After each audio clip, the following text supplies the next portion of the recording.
آباد میرفتی.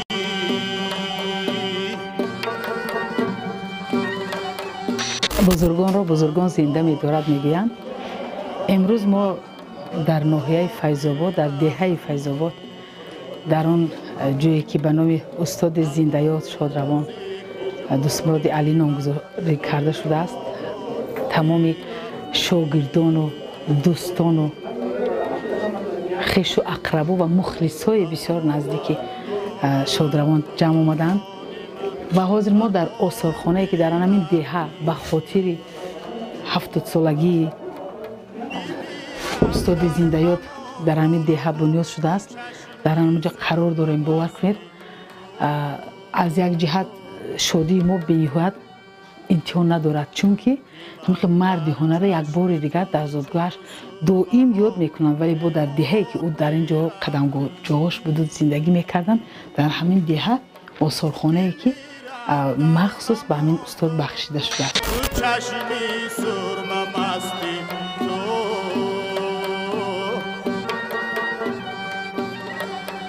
که من در چشم تو چو سرمه ها به یاد می رفتی.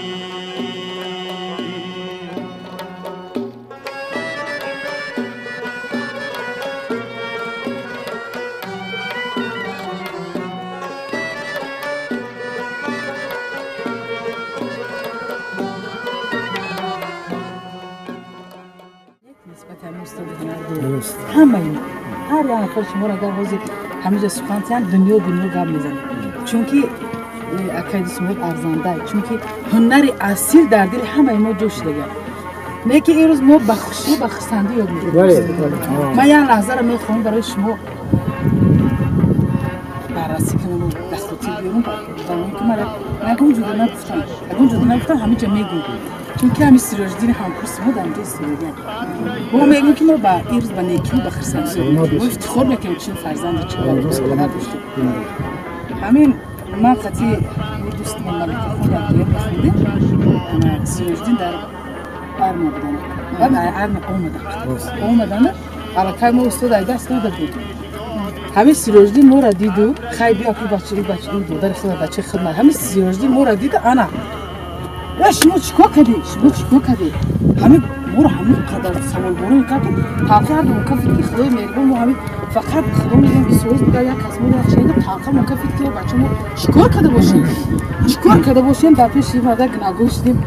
چیکار کرده شما؟ همین اول تاقیه مکفید شما در نگاه کردن توسه. بعد دلمون در جوش اومده، علمون در برابر سراج‌الدین زیاد شده، یک جا 6 تا 3 کس گریه کردیم. ما اتوبوس اومدم اونجا. اتوبوس اومدم سری خاطی تقویم رفتیم و با گشت رفتم با خدمت. بله. ما را نگفتم. ما 3 کس 6 تا اشک ریختیم، گریه کردیم برای اینکه ما در حقیقت یگان تایمو خیر خداوند اونشون خدا یک سال یک محبت نگاه کردن نتونستیم، لیکن در دستمون نیست. همه ما میخواستیم که با ما باشه، همه ما میخواستیم که افتخار کنیم، فخر کنیم، لیکن خداوند مهربانه که در کار داد اونشون خدا بود رفتیم. لیکن من شکر میگم که همه خیلی شاگردای صادق دارن، شاگردای وفا دارن. امروز نه فرزندشون نوروز جان ما واقعا همه سروداشون بسیار خوب از یاد میگم، بسیار خوب. از کدام سرودش بگه نوروز جان همه چیکار بود، همه جوش دادن میزنه.